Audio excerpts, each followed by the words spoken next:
Can somebody tell me what's wrong with Monty Williams? What's his problem now? You were a Knick, bro. You know the term once a Knick, always a Knick?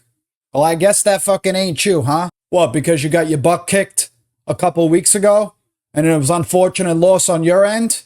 Now because you really got your fucking butt kicked this time while all your starters were out? What do you think was supposed to happen? You're one of the worst fucking teams in the league for a reason. And when you had your starters and all your guys, yous were still one of the worst teams in the NBA, or the worst team in the NBA. Don't forget, you guys got one of the biggest losing streaks in NBA history. So Monty Williams, I don't know what your problem is with the Knicks, but you're not on the same playing field.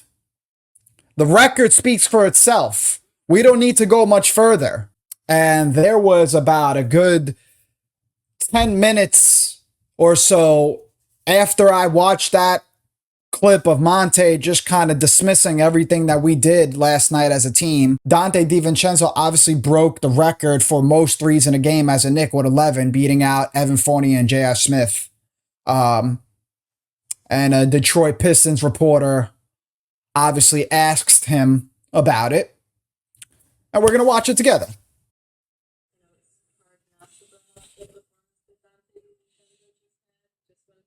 I don't care about their team at all. I could care less. What do you mean you don't care about this team?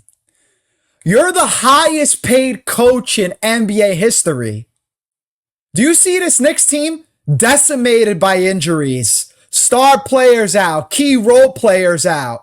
And you're over here lollygagging in Detroit, dismissing everything that we're doing in New York like it's not fucking awfully impressive.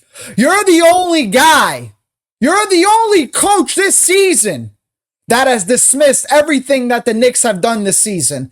Every other coach praising the Knicks, praising Thibodeau for their preparation. And you got the nerve to have your feelings hurt probably about a call from 2 weeks ago? What do you think that one win was going to do if you got that win? You were still going to be the worst fucking team in the NBA, bro. Those guys, the way they got those threes, I don't want to be a part of that story. Also, You don't want to be a part of the story. Well, let me tell you, son, you're already a part of it. Not only are you a part of the Knicks story, but you're a part of the Detroit Pistons history. You guys are in the history books for being the worst Pistons team ever. And you're the highest paid coach in the NBA. Monty, I had a great deal of respect for you for how you kind of handled situations in the past. I know you had a rough situation going on early in your career. You managed your way through that. Every time I listened to you, I always learned something because your demeanor was always on point. And I always like to look at other people's emotions and how their responses to certain situations. And in your case, you fucking nailed it. But this shit, how you're handling the New York Knicks and the rest of the NBA beating you up, is goofy, bro. I got to go back and watch it again. I got to.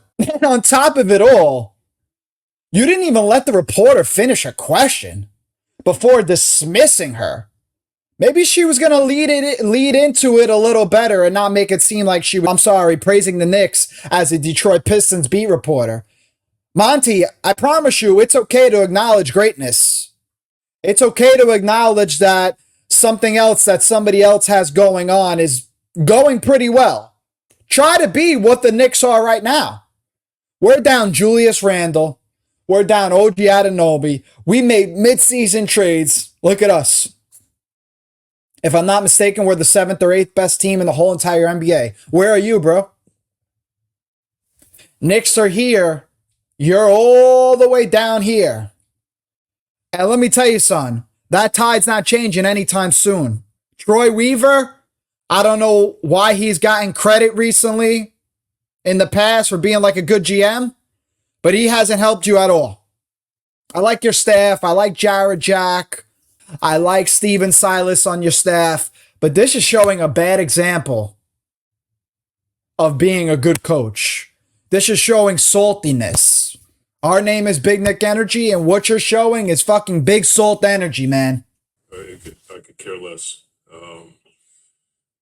Those guys, The way they got those threes, I don't want to be a part of that story. Smart of Michael. He goes to the right guy with Monty Williams quote, because if there's one person that's not going to hold their tongue on the Knicks, it's this guy. Monty seemed upset with the way that Donte got the record.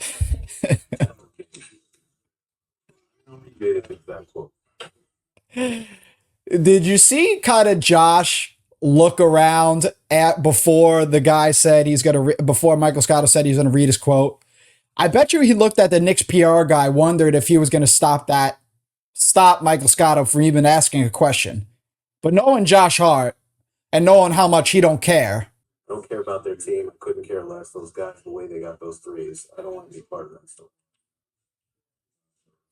You don't want to be a part of the story, so go down to defend that. What is that? Trying to find the guy. Comments at the basketball, so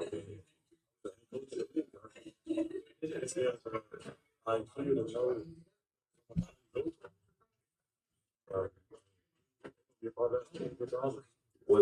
Jenk, thanks, Josh, for not giving a fuck, for saying what you got to say, and saying the truth. Sorry, Monte, you're a part of the history regardless. And if you had your team more prepared to play defense better, maybe they would not have let up 11 threes from Donte Divincenzo. But guess what? They did. You know why? Because your roster sucks, your coaching sucks this season, and everything else about the Detroit Pistons suck. From owner down, Tom Gores to GM, Troy Weaver, to everybody else on your bench. Get it together, man. Get it together. Because what you did last night and how you acted in that post game was corny. And you should probably stop.